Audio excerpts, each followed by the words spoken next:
Bonjour tout le monde. Alors je vous retrouve dans un cadre un peu différent aujourd'hui, vous êtes un peu plus près de moi. On va voir si au niveau du son ça va un petit peu mieux.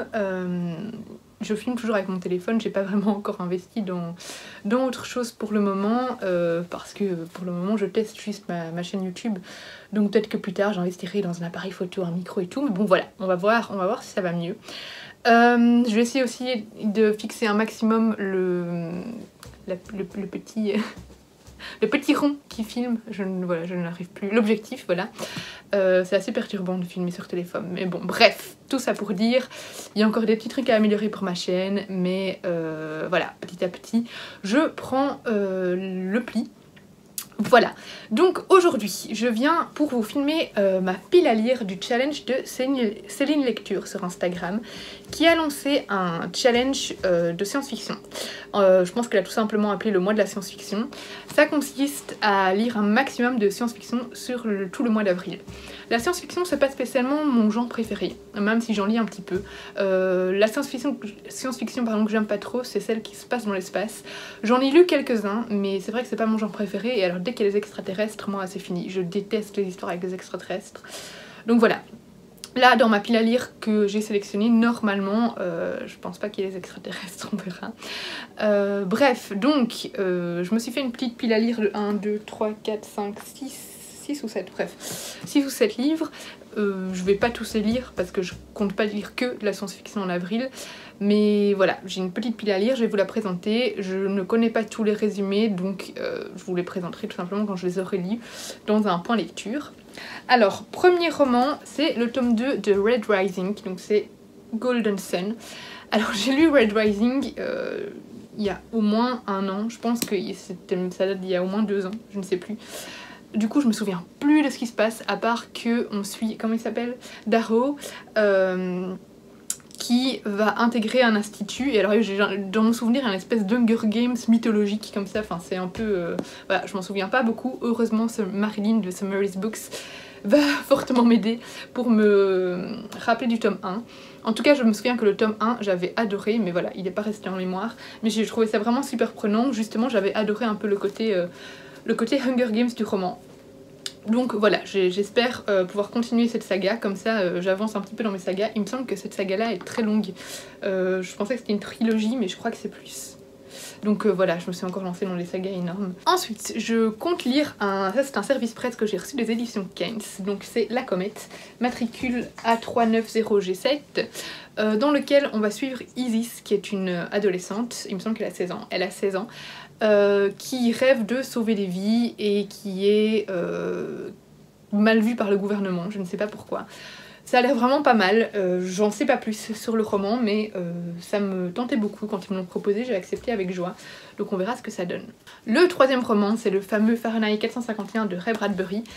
Un classique, hein, est-ce que je dois vraiment vous le présenter? Et non, je ne l'ai jamais lu, j'ai vraiment honte. C'est vraiment un des classiques de la science-fiction.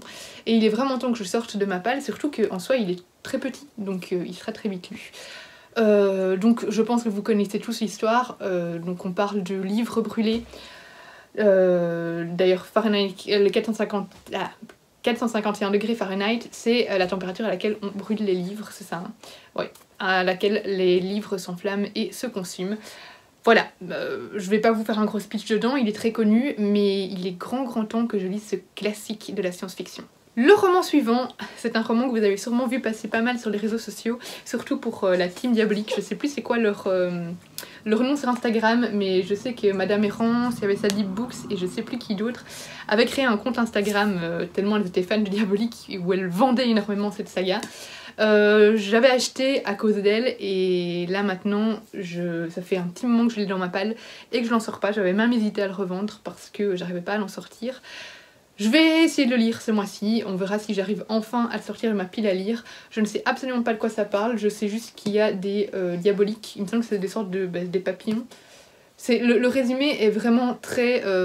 voilà, il ne dit rien. On dit juste un diabolique n'est pas un humain, un diabolique est programmé pour être fidèle envers une seule personne, un diabolique n'existe que pour protéger son maître, quitte à donner sa vie, quitte à prendre l'autre. Donc voilà, c'est très flou, donc je ne sais pas vraiment de quoi ça va parler, mais ça a l'air vraiment pas mal. Et je crois que c'est une trilogie, et il me semble que le tome 3 sort bientôt, il me semble que c'était cette année. Je dis peut-être des conneries, mais voilà. Le roman suivant, c'est Aurora Squad, le tome 2 des auteurs d'Illuminae, donc Amy Kaufman et Jay Christophe. Je suis en train de lire le tome 1, alors j'accroche pas autant que ce que j'espérais. On m'a tellement vendu le tome 1 que je m'attendais à vraiment entrer dans l'histoire comme pour Illuminae, et je sais pas, je suis pas encore à fond dedans. Néanmoins, j'ai demandé le tome 2 à Casterman, donc je vais terminer le tome 1 et enchaîner avec le tome 2 en avril, comme ça je serai à jour dans la saga, sauf si vraiment je déteste le tome 1, alors tant pis j'abandonnerai, mais histoire de pas me forcer.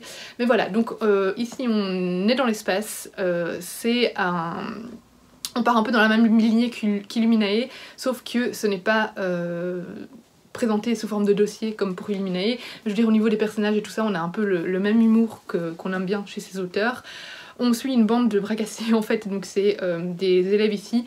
On suit un des élèves, je ne sais plus le prénom, je suis en train de le lire, je crois que c'est Tyler, voilà, qui va rater son examen qui lui permettait d'être... Il était vraiment dans les premiers de classe, sauf qu'il va pas pouvoir y participer parce que il va être absent. Et du coup, il va se retrouver avec une équipe vraiment des cancres de sa classe. Et ils vont devoir faire des missions, mais du coup ça va être assez cocasse parce que c'est vraiment un peu les boulets de sa génération. Et voilà, je suis pas très loin dans le tome 1, donc je sais juste là maintenant que j'en suis à un moment où ils sont en pleine mission, leur première mission. C'est pas mal, mais voilà, j'arrive pas à rentrer à fond dedans, on va voir comment ça évolue. Et le dernier roman, vous l'avez vu passer sûrement, vu la communication de deux Axus, il est impossible de ne pas voir passer leur nouveauté. Mais moi je n'ai pas celui de deux Axus puisque je l'ai pris en anglais. Donc The Bone Season de Samantha Shannon, publié chez Bloomsbury dans sa version originale. De nouveau, aucune idée de quoi ça parle, je me suis juste laissée complètement avoir par la communication sur Instagram, et aussi ce sera notre lecture commune dans mon club de lecture Wingardium Libriosa. Donc c'est le livre qu'on avait choisi de lire au mois d'avril, et du coup ça tombe très bien que ce soit un roman de science-fiction.